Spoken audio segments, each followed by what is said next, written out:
बलिया से जहां विश्व हिंदू परिषद के जिला अध्यक्ष रसरा व बजरंग दल ने आरोप लगाते हुए कहा कि मनबढ़ तरीके से कार्य कर रहा है। उपभोक्ताओं का बिजली बिल 400-500 के जगह हजारों हजार आ रहा है, जिसका अधिक लोड है उसका बिल कम आ रहा है। बिजली विभाग से परेशान होकर हम लोग आंदोलन करने के लिए बाध्य हो जाएंगे।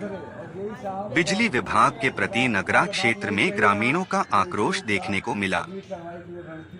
तो मई जून में हमारा फिर फोन हमें पावर हाउस आया, ठीक है, तो वो बोले कि आपका 5500 रुपये बिल है। मैसेज भी भेजे हैं, हमारे पास मैसेज भी है 5500 का। फिर सर मेरे पास अगस्त में मीटर लगा, स्मार्ट मीटर, जो लाइन मेरा मई में ही काट दिया गया था। अपने अगस्त में मीटर लगा, स्मार्ट मीटर लगने के बाद 2 दिन लाइन चालू हो गया। मैं बोला कि भाई मेरा स्मार्ट मीटर मत लगाओ, क्योंकि लाइन काट दिया गया है, लगाने से कोई मतलब है नहीं, हमको बिजली कटवानी है। वो बोले कि आप स्मार्ट मीटर आ गया आपके नाम से, आप लगवा लो और बिजली आपका चालू हो जाएगी, जो बिल है आप जमा कर दीजिएगा। मैं बोला ठीक है, अब लाए हो तो लगा दो, लगा दिया। 2 दिन लाइन चालू रहा।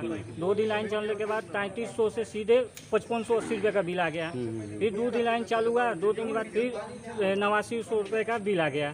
ठीक है, फिर कल मेरे पास फोन आया कि आप 8900 का बिल है, आप जमा कर दें। हम बोलेंगे मेरा 3200 बिल है, आज 3200 पे मेरा लाइन काटा गया है, तो हम 3200 ही देंगे, उसे हम बेसी नहीं देंगे। जब हम लाइन चलाई नहीं, यूनिट चलाई नहीं है, तो हम बिल क्यों देंगे 8900 रुपये? हमारे यहाँ देख लीजिए मैसेज भी है 8900 रुपये का।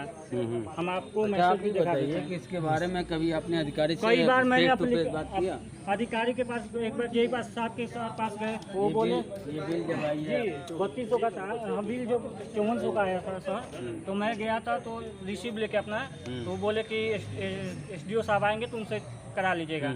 उनके फिर वो जिस दिन रहे तो वो बोले कि लिखो के दिए, फार्म भर के दिए, वो बोले कि जाइए जे हिसाब से साइन करा लीजिए, और साइन करा के आप हिसाब करा लीजिए बड़े साहब से, उसमें जो बैठते हैं। तो मैं उनसे साइन कराने गया तो जे साहब नहीं थे, मौके पे नहीं थे। फिर बोले कि अगले हफ्ते आना, ठीक है। मैं काम में व्यवस्था में चला गया, थोड़ा हरिद्वार चला गया, फिर 1 हफ्ते के बाद आया। फिर मैं गया, 3 दिन लगातार गया, तीनों दिन जे साहब नहीं बैठा है। फिर एप्लीकेशन वो जमा कर लिया, हमारे एप्लीकेशन जमा करने के बाद वो अभी तक नहीं किए। जी, तो हम फिर कल फोन कर रहे कि आप जमा कहाँ करें जी। हमारा भाई है सुरेंद्र सिंह जी, तो हमको मम्मी भी हमारी फ़ोन की जी कि जय साहब आए हैं जी। तो हम बोले ठीक है जय साहब से बात कराइए जी। तो बोले कि जय साहब बात नहीं किए हैं। जय साहब बोले हैं कि अगर बिल नहीं दिखाएंगे और जमा नहीं करेंगे कागज़ तो हम मुकदमा कर देंगे।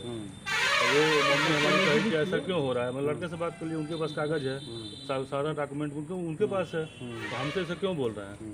कहते आप बहुत ज़्यादा बोल रही हैं, अगर ज़्यादा बोलेंगे तो आप पे मुकदमा होगा और लड़के पे हो जाएगा, ठीक है। और लाइन काट दी है, और हमने फ़ोन किया तो हमको भी धमका रहे हैं। मैंने अधिकारी की तरह तानाशाही की तरफ बात करते हैं। और हमारे गांव में जब गए तो बस राजपूतों का ही लाइन काटे हैं और राजपूतों का ही चेक किए हैं। वहाँ यादव बस्ती है, राजभर बस्ती है, किसी का चेक नहीं किया।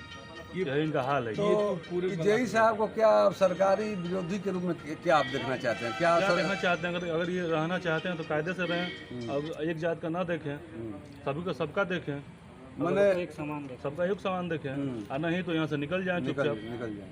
अगर मान लीजिए हमारे माँ को बेइज्जत किए हैं तो ये बर्दाश्त करने पर बात थोड़े है, ये नहीं किया जाएगा। तो दोस्तों अपने चैनल के हम अब अंत में जनता से यही निवेदन करेंगे जी कि दिए गए पत्रक के अनुसार रविवार तक अगर कार्रवाई भ्रष्ट जेई के ऊपर कार्रवाई नहीं होती है जी तो